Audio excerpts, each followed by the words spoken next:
Bonsoir à tous, heureux de vous retrouver sur Al24 News pour cette nouvelle édition de l'information. Tout de suite, les titres de ce 19h.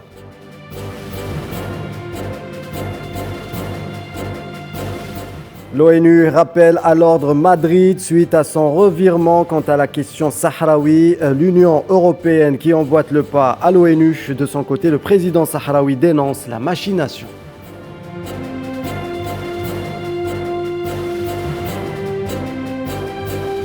La situation en Ukraine reste compliquée, notamment du côté de Marioupol où les combats font rage. Les pourparlers, eux, se poursuivent. Ils seraient à mi-chemin sur les questions cruciales.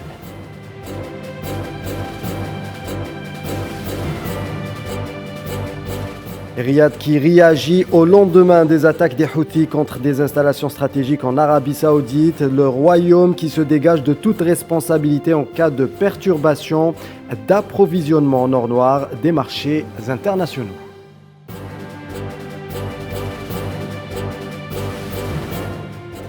Le ministre algérien des Affaires étrangères, Ramtan Amamra, en visite en Chine, l'occasion pour nous de nous intéresser aux relations stratégiques entre Alger et Pékin.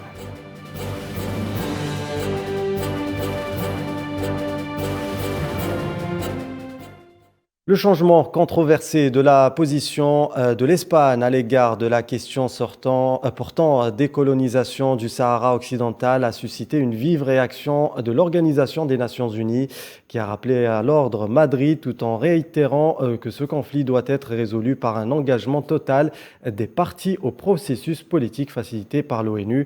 Un rappel à l'ordre qui sonne comme un désaveu de l'organisation onusienne vis-à-vis de la nouvelle position espagnole. Le gouvernement espagnol a été rappelé à l'ordre par l'Organisation des Nations Unies. L'ONU a rejeté l'annonce de Madrid de soutenir le plan d'autonomie marocain comme solution aux différends sur le Sahara occidental, rappelant que ce conflit doit être résolu par un engagement total au processus politique facilité par l'ONU, conformément à la résolution approuvée par le Conseil de sécurité en octobre dernier, qui prévoit l'autodétermination du peuple sahraoui dans le cadre des dispositions conformes aux principes et buts de la Charte des Nations Unies. Le porte-parole de l'organisation onusienne Stéphane Dujarric a par ailleurs appelé à soutenir les efforts de l'envoyé personnel pour le Sahara, Staffan de Mistura, visant à relancer le processus politique de négociation entre les parties au conflit. De son côté, le président de la RAS, Brahim Ghali, reproche à l'Espagne de se soustraire unilatéralement à ses obligations internationales, soulignant au passage que le Sahara occidental n'est pas marocain selon le droit international et la décision sur sa souveraineté appartient exclusivement au peuple sahraoui. La position du chef du gouvernement espagnol est malheureuse et honteuse parce que c'est illégal et immoral et représente une violation flagrante du droit international. L'Espagne, au regard du droit international, est en effet demeurée la puissance administrante du territoire sahraoui et n'a donc pas le droit d'en disposer comme bon lui semble. Et l'Union européenne qui emboîte le pas à l'ONU. La Commission européenne affirme l'engagement permanent de l'Union européenne à soutenir une solution au conflit sahraoui dans le cadre des Nations Unies et conformément à ses résolutions pour assurer la sécurité et la stabilité dans la région. Je vous propose d'ailleurs d'écouter Nabila Mesrali, porte-parole de la Commission de l'Union européenne. L'Union européenne réaffirme son appui aux efforts du secrétaire général de l'ONU pour poursuivre le processus politique visant à parvenir à une solution politique juste, réaliste, pragmatique à la question du Sahara occidental. Donc toute solution doit reposer sur le compromis en conformité avec les résolutions du Conseil de sécurité des Nations Unies. Et la lettre entre l'Espagne et le Maroc sur le revirement de Madrid quant à la question sahraoui devait rester secrète. Pour en parler, nous rejoint en direct le président du comité algérien de solidarité avec le peuple sahraoui, monsieur Saïd Ayachi. Bonsoir. Bonsoir. Alors, première question, monsieur Ayachi. La position est bien espagnole, mais c'est le Maroc qui l'annonce. Pourquoi, selon vous ? Parce que il faut comprendre que ce gouvernement espagnol d'abord est fragile, mais il est sournois et hypocrite. Le gouvernement espagnol voulait que sa lettre au roi du Maroc soit gardée, sinon secrète, au moins confidentielle. et cela par lâcheté et esprit de duplicité, pour ne pas s'attirer les foudres de l'Algérie. Aussi, et faisant le faux calcul de pouvoir gagner sur les deux tableaux, et avec l'Algérie et avec le Maroc. Malheureusement pour lui, le régime marocain avait un tout autre avis sur la question, ayant barre sur le gouvernement espagnol par le chantage et la menace. Le régime marocain a rendu publique la lettre du gouvernement espagnol pour impliquer ce même gouvernement jusqu'au cou et le présenter médiatiquement comme un nouveau soutien à son plan d'autonomie. En fait, en pensant pouvoir gagner sur les deux tableaux, et avec l'Algérie et avec le Maroc, le gouvernement espagnol s'est fait piéger lui-même. Sombre perspective pour ce gouvernement espagnol, il ne gagnera pas avec l'Algérie qui maintenant commence à prendre des mesures de clarification et de révision de ses relations privilégiées avec l'Espagne, mais il ne gagnera pas non plus avec le Maroc parce que la rue espagnole gronde et que Justement, la classe Monsieur politique Ayachi. demande des explications. Alors justement, Monsieur Ayachi, par cette annonce, le Maroc n'a-t-il pas provoqué une levée de bouclier au sein de la classe politique espagnole contre le gouvernement de Pedro Sánchez? Oui, mais le régime marocain veut, lui, j'allais dire allonger la liste, si tant est possible, de ses soutiens, parce que en recrutant, entre guillemets, l'Espagne sur la ligne de son plan d'autonomie pour le peuple sahraoui, ainsi il conforte sa position du fait accompli dans le Sahara occidental et peut pratiquer sa politique de fuite en avant. Peu importe pour lui ce qui peut arriver au gouvernement espagnol, un gouvernement chasse-l'autre, pour lui, maintenant la messe est dite, l'Espagne approuve son plan d'autonomie et le Maroc, dans ses calculs également, croit que cette position est immuable et va la garder. Ce qui est complètement faux. Très bien, N'importe quel gouvernement espagnol peut remettre en cause cette décision. Merci beaucoup, Monsieur Saïd Ayachi, pour toutes ces réponses et ces précisions. Je rappelle que vous êtes le président du Comité algérien de solidarité avec le peuple sahraoui. Et la volte-face diplomatique du gouvernement de Pedro Sánchez a créé de vives tensions en Espagne. Nous le disions en ce moment même. Syndicats des travailleurs, partis politiques et même membres du gouvernement ont dénoncé ce revirement de situation. D'ailleurs, certains blocs parlementaires appellent à la comparution de Sánchez et de son ministre des Affaires étrangères devant le Parlement. Tinhinan Makassi. La pilule ne passe pas pour la classe politique espagnole. La majorité d'entre elles, toutes tendances confondues, dénoncent le volte-face diplomatique imposé par Pedro Sánchez, affirmant que c'est contraire non seulement à l'histoire de l'Espagne, mais aussi au droit international et aux résolutions des Nations Unies. Syndicalistes, parlementaires ou même membres du gouvernement réfutent la décision du Premier ministre. Ainsi, la deuxième vice-présidente du gouvernement espagnol et ministre du Travail et de l'Économie sociale, Yolanda Díaz, déclare se démarquer totalement de la position de son supérieur. Au même titre que Lone Bellara, ministre des Droits sociaux et secrétaire général du parti Podemos. À noter que Podemos fait partie des 11 blocs de parlementaires aux côtés de l'Euskal Herria Bildu, Mas País, Compromis et la coalition Canaria à avoir demandé ce lundi une comparution du Premier ministre à la Chambre des représentants pour expliquer ce changement de position. La classe politique espagnole reproche par ailleurs au gouvernement la forme, affirmant qu'un tel changement de cap doit d'abord passer par le débat public et ne doit pas être une décision unilatérale. C'est dans un contexte assez sensible qu'intervient cette décision de Sánchez, dont la légitimité et la popularité ne sont pas au beau fixe. Ajoutant à cela un front social bouillonnant et la crise des indépendantistes plus que jamais au devant de la scène politique du pays. Et cette position affichée par l'Espagne de Pedro Sánchez à l'égard du Sahara occidental serait-elle dictée par une autre administration? Le Sahara occidental serait-il devenu une monnaie d'échange pour plaire à l'entité sioniste? Élément de réponse avec Abdelkader Dariev. Ces questions sont a priori sans fondement et pourtant ce dernier changement de cap de Madrid pourrait bien être tracée par l'ex-administration américaine. En effet, l'offensive diplomatique marocaine à la faveur de la fausse reconnaissance de l'ancien président Donald Trump de la marocanité du Sahara occidental, en contrepartie d'un deal négocié sur le dos de la cause palestinienne, suivi en cela par une frénésie médiatique saupoudrée par des annonces d'ouverture fictive de consulats dans les territoires occupés sahraouis, vient à bout de souffle sans parvenir à convaincre du fait accompli. Bien malgré lui, le Makhzen s'est cru fort de vouloir imposer ses thèses expansionnistes à une Allemagne rétive, au non-droit et à une Espagne réfractaire des relents colonialistes de Rabat. Il s'en est suivi un gel des relations de Rabat avec ces deux pays que le Makhzen essaie tant bien que mal de réparer avec de plates remontances. Puis soudainement, voilà que le chef du gouvernement espagnol rend de manière inélégante la position doctrinale de son pays, entretenue depuis la prise de conscience de la grande trahison historique du peuple sahraoui et des accords de Madrid. Inélégante car sa missive a été rendue publique par le Makhzen et non pas par son signataire. Dans les circonstances actuelles de la rupture du cessez-le-feu entre le Polisario et le Maroc, un tel acte est de nature à encourager l'oppression d'un peuple et son déni d'existence. Et au moment où l'Espagne condamne la guerre en Ukraine, il en fait peu de choses d'un peuple démuni, réfugié, oppressé par un régime qui s'entête et s'enfonce à financer une autre guerre d'occupation au détriment de son propre peuple humilié et appauvri, à force de vouloir gagner une cause perdue au Sahara occidental.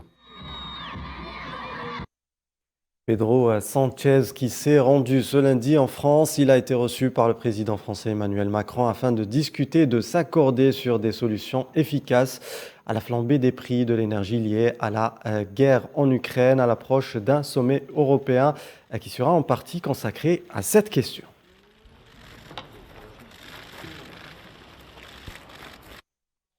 Transition toute faite, direction l'Ukraine. Après plusieurs jours de bombardements, la ville de Mariupol connaît d'intenses combats entre les forces russes et les unités ukrainiennes. Selon Kiev, cette municipalité du sud refuse de capituler et la situation humanitaire reste critique. Amin Touta. C'est désormais un tournant majeur du conflit en Ukraine. La ville de Mariupol, assiégée depuis plusieurs jours, vit au rythme des combats entre les forces russes et ukrainiennes. Plusieurs infrastructures de la région ont été dévastées et des milliers de civils tentent de fuir via les corridors humanitaires. Pour Kiev, la question de la capitulation de la ville face aux troupes de Moscou est exclue. Le ministère de la Défense russe avait appelé l'Ukraine à déposer ses armes et exiger une réponse écrite à son ultimatum avant lundi au nom de la sauvegarde des habitants et des infrastructures de la ville. Les plus chanceux des civils ont réussi à échapper au combat et prendre refuge vers l'ouest du pays et à l'étranger. La prise de Mariupol serait décisive pour les Russes car elle permettrait à Moscou d'assurer une domination territoriale entre ses forces venues de la Crimée, annexée depuis 2014, et les unités du Donbass, ainsi qu'un contrôle maritime sur la mer d'Azov. Et du sud-est à la mer Noire, l'armée russe a ciblé lundi pour la première fois les faubourgs d'Odessa, dans le sud-ouest du pays, endommageant des immeubles d'habitation. Ce pôle économique important pour l'Ukraine se prépare depuis plusieurs jours à un assaut imminent des Russes. Côté humanitaire, 10 millions de personnes ont fui leur foyer en raison du conflit en cours, selon le Haut Commissariat des Nations Unies pour les réfugiés. Les pourparlers, eux, se poursuivent entre la Russie et l'Ukraine. Moscou qui annonce un rapprochement. Des progrès sur les questions cruciales sont en cours de négociation. Elles seraient d'ailleurs à mi-chemin. Les détails avec Nohad Belkhadem. Alors que les troupes russes encerclent la capitale ukrainienne, les pourparlers se poursuivent pour tenter de trouver une solution au conflit. Un rapprochement de position a été constaté ces derniers jours. Kiev et Moscou ont fait des progrès sur les dispositions cruciales d'un accord de cessez-le-feu, même si certaines questions restent toujours en suspens. La principale exigence de Moscou, la neutralité de l'Ukraine et sa non-adhésion à l'OTAN, un point sur lequel les délégations russes et ukrainiennes s'apprêteraient à trouver un terrain d'entente. De son côté, la Turquie multiplie les efforts de médiation en maintenant des contacts avec les deux parties. La ville d'Antalya a même accueilli la semaine dernière les ministres des Affaires étrangères russes Sergueï Lavrov et ukrainien Dmytro Kuleba pour une première rencontre depuis le début de l'offensive russe le 24 février dernier. Le ministre turc des Affaires étrangères évoque des pourparlers à mi-chemin. Mevlut Cavusoglu s'est rendu cette semaine à Moscou et à Lviv pour s'entretenir avec ses homologues russes et ukrainiens. Un vent d'optimisme souffle du côté d'Ankara. Le président ukrainien, lui, a réitéré les appels au dialogue. Il est temps de nous réunir et de discuter, déclare Volodymyr Zelensky sur les réseaux sociaux. La Turquie se dit même prête à accueillir une rencontre entre Vladimir Poutine et son homologue ukrainien, des discussions que le Kremlin n'exclut pas. Et au sujet des pourparlers et leurs avancées, je vous propose d'écouter Geoffroy Saint-Grégoire. Il est géopolitologue et professeur en relations internationales. Les contradictions résident essentiellement dans la gestion des populations qui se trouvent sur la ligne de front. Il ne faut tout de même pas oublier que les populations concernées sont des populations donc à majorité russophone, de groupes identitaires russes, et le Kremlin évidemment s'appuie sur ces populations pour faire avancer les pions. Il faudrait dans ces cas-là que le droit des minorités russophones soit respecté. Il faudrait également que des couloirs sanitaires soient décrétés, soient formalisés entre les deux belligérants. Et donc on arriverait à une solution à mi-chemin. On est bien dans un scénario qui projette finalement une indépendance à plus ou moins long terme de ces régions-là et un rattachement avec la Russie, oui, tout à fait. Et les oligarques russes dans la ligne de mire, la France a immobilisé environ 22 milliards d'euros d'actifs de la Banque centrale russe afin de mener à bien le train de sanctions contre la Russie. Le ministre français de l'économie a annoncé qu'une task force avait été mise en place au sein du ministère pour repérer et identifier les personnes concernées. Naïla Hamoud. Les oligarques russes continuent d'être dans le collimateur. Pour tenter de faire plier Vladimir Poutine, la France continue dans sa lancée dans le jeu des sanctions. Yachts, villas, mais aussi comptes bancaires. Au total, la valeur des biens d'oligarques russes immobilisés jusqu'à présent par le gouvernement français s'élèverait à environ 850 millions d'euros. Les actifs de la banque russe ont eux aussi été gelés. Le montant avoisinerait les 22 milliards d'euros. Une façon d'asphyxier financièrement l'État russe et lui tordre le bras pour que Paris puisse peser face à Moscou. Nous avons immobilisé 22 milliards d'euros d'actifs de la Banque centrale russe. Nous avons immobilisé pour 539 millions un demi-milliard d'euros de biens immobiliers sur le territoire français correspondant à une trentaine de propriétés ou d'appartements. Et nous avons immobilisé 2 yachts pour 150 millions d'euros. Depuis que nous avons mis en place cette task force pour la première fois de l'histoire du ministère des Finances, qui rassemble des centaines d'agents, des services de renseignement financier, Tracfin, du Trésor, de la douane, de la Direction générale des finances publiques, c'est près d'1 milliard d'euros, 850 millions d'euros très précisément, qui ont été immobilisés. Les propriétaires de ces biens ne peuvent plus en avoir l'usage, les revendre ou les monétiser. Ils sont immobilisés, ils ne peuvent pas les revendre, ils ne peuvent pas les monétiser. En revanche, ils ne sont pas saisis au sens où l'État en deviendrait propriétaire et pourrait ensuite les revendre. Pour qu'il y ait non pas simplement gel, mais saisie, il faut qu'il y ait une infraction pénale. À l'instar de la France, l'Australie a elle aussi décidé d'affaiblir le cœur du pouvoir russe. Le gouvernement a imposé une interdiction des exportations australiennes d'aluminium et de minerais d'aluminium vers la Russie. Mais la question qui se pose, quel est le sens de toutes ces sanctions? Et est-ce que le jeu en vaut la chandelle? Et le président américain Joe Biden entame une semaine d'intenses activités diplomatiques avant de se rendre mercredi en Europe. Un sommet extraordinaire de l'OTAN, une réunion du G7 et un sommet de l'Union européenne sont au menu du président américain. Iman Merat. Le président américain Joe Biden prévoit de se rendre en Pologne, et ce, après ses moultes réunions prévues à Bruxelles en Belgique le 24 mars prochain. Avec ses alliés de l'OTAN, les dirigeants du G7 et les dirigeants de l'Union européenne pour renforcer leur soutien à l'Ukraine et imposer des sanctions économiques sévères sans précédent à la Russie suite au conflit ukrainien. Le président américain Joe Biden a déjà annoncé un embargo sur les importations de pétrole et de gaz russes afin d'alourdir les sanctions économiques imposées à Moscou. Nous interdirons toutes les importations du brut, produits pétroliers raffinés, gaz naturel liquéfié et charbon russe. Les sanctions visent à porter un nouveau coup puissant au président russe Vladimir Poutine. Nous continuerons à soutenir l'Ukraine et à maintenir la pression sur la Russie avec les sanctions. Le secrétaire général de l'OTAN, Jens Stoltenberg, s'est lui aussi exprimé à ce sujet. Nous traiterons de l'invasion de l'Ukraine par la Russie, de notre solide soutien à l'Ukraine et du renforcement de la dissuasion et de la défense de l'OTAN.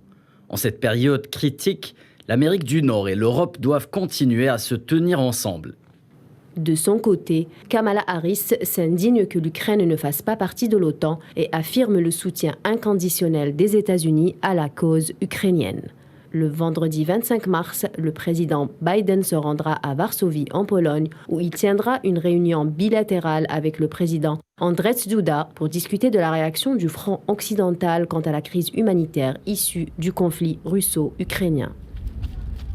La porte-parole de la Maison-Blanche, Jen Psaki, a affirmé que l'objectif de cette visite était de se rencontrer en personne, de parler et d'évaluer à quel stade le conflit se situe-t-il. Nous avons été incroyablement alignés jusqu'à présent. Cela n'arrive pas par accident, a-t-elle déclaré. La Maison-Blanche a également déclaré que Joe Biden ne se rendrait pas en Ukraine lors de sa prochaine tournée européenne, comme l'ont fait ses homologues polonais, slovènes et tchèques la semaine dernière. Nous vous le disions en titre, Riyad qui réagit au lendemain des attaques des Houthis contre des installations stratégiques en Arabie Saoudite. Après avoir annoncé une réduction temporaire de sa production de pétrole, le Royaume se dégage de toute responsabilité en cas de perturbation d'approvisionnement en or noir des marchés internationaux. Rim Boukhari. L'Arabie Saoudite à nouveau sur la défensive après l'attaque des Houthis sur l'une de ses installations pétrolières du géant Aramco.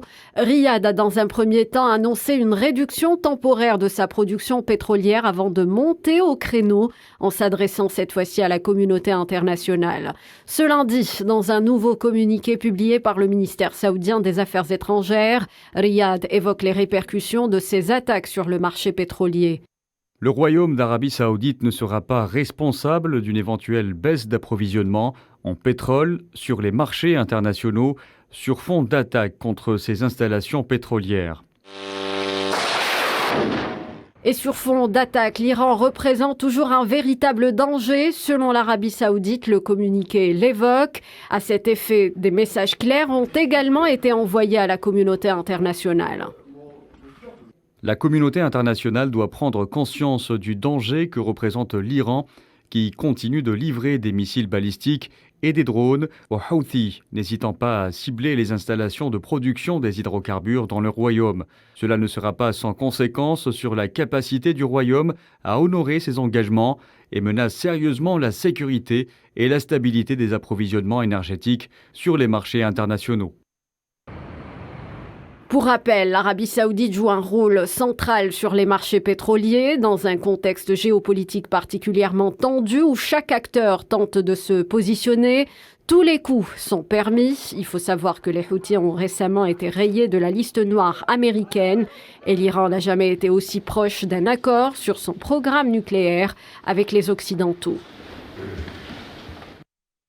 Direction la Chine, à l'occasion de la visite du ministre algérien des Affaires étrangères, Lamtala Mamra, à Pékin, nous allons nous intéresser aux relations stratégiques entre les deux pays. La Chine et l'Algérie se sont engagés au principe du respect mutuel et de l'intérêt réciproque. Sofiane Balouti.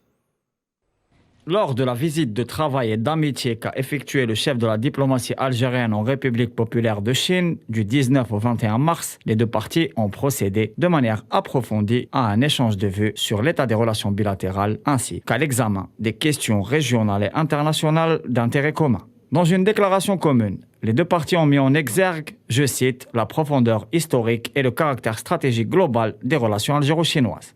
Ils ont aussi souligné la volonté de développer davantage des relations de partenariat stratégique global entre l'Algérie et la Chine au mieux des intérêts des deux pays. La perspective du renforcement de l'axe stratégique Alger-Pékin a été donc examinée en profondeur par les deux parties concernées. La dimension historique de cette relation bilatérale a été forgée dans le combat commun contre l'ordre colonial. La diplomatie chinoise, phare du non-alignement, dirigée par Zhou Enlai, a été un grand soutien de l'Algérie combattante, ce qui s'est manifesté concrètement lors de la conférence de Bandung en 1955 et tout au long de la guerre de libération menée par le peuple algérien qui a récemment célébré le 60e anniversaire de sa victoire. Pour sa part, l'Algérie a été un grand appui à l'adhésion chinoise à l'Organisation des Nations Unies.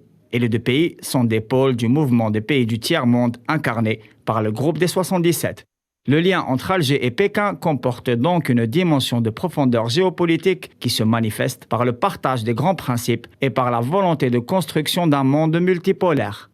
À cet effet, le renforcement du partenariat Chine-Afrique fait partie des priorités. Pékin a été un acteur important de soutien au développement du continent, notamment par la stratégie d'appui aux projets d'infrastructures structurantes, nécessaires au développement économique et social des pays en voie de développement. Le volet économique a évidemment été au cœur de la rencontre, avec pour horizon commun la finalisation du projet de route de la soie, dans lequel Alger se veut être un acteur de premier plan. La relation bilatérale algéro-chinoise dépasse le cadre de l'affinité révolutionnaire et du pragmatisme économique. La solidarité en est une dimension importante. Pour preuve, le pont aérien échafaudé entre Alger et Pékin aux heures les plus sombres de la pandémie mondiale de Covid-19, ce qui a démontré, s'il le fallait, la capacité des deux pays à se soutenir mutuellement pour aller au-delà des difficultés de la conjoncture internationale jalonnée par beaucoup de complications. À ce propos, l'axe Alger-Pékin a réaffirmé son attachement au principe du droit international et à son respect. Les deux pays ont réitéré leur soutien au droit du peuple du Sahara occidental à disposer de lui-même, ainsi qu'à celui du peuple palestinien sous occupation à édifier un État indépendant avec El-Quds pour capitale. Ont été les contours de l'entente stratégique, des perspectives prometteuses et un partenariat fécond sont brièvement les contours de l'entente stratégique globale au diapason de la conjoncture actuelle, fidèle au principe de l'afro-asiatisme, ferment du renouveau d'un ordre mondial en pleine transformation. Et il est désormais impossible d'évoquer les liens économiques de la Chine avec le reste du monde sans s'arrêter à un moment sur l'initiative Au bord, One Belt, One Road, un projet à la mesure des ambitions de Pékin en matière d'excellence économique. Redin Batash. Si le célèbre roman d'aventure de Jules Verne a permis à son héros de faire le tour du monde en 80 jours, les nouvelles routes de la soie de la Chine promettent d'y parvenir en une vingtaine de jours uniquement. Imaginez une route qui part de Chine, traverse l'Europe, le Moyen-Orient et l'Asie du Sud-Est pour arriver en Afrique. C'est la fameuse initiative One Belt, One Road, une muraille désormais ouverte sur le monde. Un projet unique en son genre qui relie plusieurs points stratégiques du globe à travers l'investissement dans de nombreuses infrastructures logistiques. Pékin cherche en effet à étendre son influence et élargir les voies du commerce international tout en assurant à ses entreprises de nouveaux marchés, suivant la désormais sacro-sainte règle du monde du business, la coopération gagnant-gagnant. Pour ce faire, la Chine a besoin d'alliés de choix. Le pays a déjà déployé beaucoup de moyens pour la réalisation de projets de voies ferrées, notamment en Afrique. Djibouti, Addis Abeba ou encore Mombasa et Nairobi. Au total, ce sont plus de 110 milliards de dollars qui ont été investis dans pas moins de 10 pays. La Chine est très intéressée à avoir des relations importantes avec les pays du Golfe en particulier parce qu'ils sont producteurs de pétrole. Elle a besoin d'importer du pétrole pour son développement économique. Et depuis 2013, depuis le lancement de ce projet des nouvelles routes de la soie, en fait, on voit que les coopérations se font de plus en plus diversifiées. Ce n'est plus simplement dans ce domaine de sécurité énergétique, mais il y a beaucoup d'autres volets qui sont mis en place. Les infrastructures portuaires intéressent au plus haut point la Chine. Depuis quelques années, la Chine a opéré des transactions lui permettant d'augmenter son influence au niveau de certaines infrastructures portuaires gravitant autour de passages clés en Méditerranée ou en mer Rouge, comme ce fut le cas en Grèce ou en Éthiopie. Les voies maritimes ne sont pas impénétrables pour Pékin. Sur le plan géostratégique, l'Algérie s'inscrit comme un partenaire de choix pour la Chine. Alger et Pékin parlent de convergence de vues au niveau de la vision africaine des deux pays. Sport football, Coupe de la Confédération africaine. La JS Saoura s'est inclinée à domicile face aux Sud-Africains des Orlando Pirates. 2-0 pour le compte de la 5e journée de la phase de poule du groupe B. La JS Saoura, qui occupe la 3e place du groupe, doit gagner en Eswatini face au Royal Léopard lors de la dernière journée et espérer une défaite des Libyens d'Al Ittihad pour se qualifier en quart de finale de cette Coupe de la CAF. Football toujours, direction l'Espagne pour le Classico qui aura vu une seule équipe sur le terrain. Le FC Barcelone s'est tout simplement baladé face au Real de Madrid. Score final 4-0. Grâce à cette victoire, le Barça remonte à la 3e place du classement à égalité de points avec l'Atlético de Madrid, mais avec un match en retard et revient à 12 points du leader, le Real de Madrid. Archéologie pour clore ce journal. Direction le sud de la capitale égyptienne à Saqqara, où 5 tombes pharaoniques ont été dévoilées. L'ancienne capitale de l'Empire des pharaons est classée au patrimoine mondial de l'UNESCO. Amira Beja. Une découverte de 5 nouvelles tombes pharaoniques à plus de 15 km du sud des pyramides de Gizeh, un monument construit vers 2700 ans avant Jésus-Christ. Considéré comme l'un des plus anciens édifices découverts à la surface du globe. Dans le site de Saqqara, 5 pierres tombales ont été mises à jour. L'un d'elles renferme les dépouilles de hauts responsables. Les archéologues égyptiens ont découvert un sarcophage en calcaire et des décorations colorées représentant des scènes funéraires. Nous avons découvert 5 tombes avec des inscriptions. Nous avons également trouvé 108 puits. 108 puits funéraires. Seuls 5 ou 6 d'entre eux contiennent des inscriptions. L'Égypte avait déjà découvert de nouveaux trésors archéologiques dans les nécropoles de Saqqara, dans une 50aine de sarcophages du nouvel empire vieux de plus de 3000 ans. Les autorités égyptiennes espèrent inaugurer dans les mois à venir un grand musée égyptien. Il sera près du plateau de Gizeh. Les responsables comptent aussi sur ces nouvelles découvertes pour réécrire l'histoire de cette période. Ou encore relancer le tourisme frappé par la pandémie du Covid. Des découvertes qui ne cesseront jamais de nous étonner. Fin de ce journal. Merci à tous de nous avoir suivis. Tout de suite, la météo présentée par Amal Amzienne Zitouni. Excellente suite des programmes sur Al 24 News. À demain.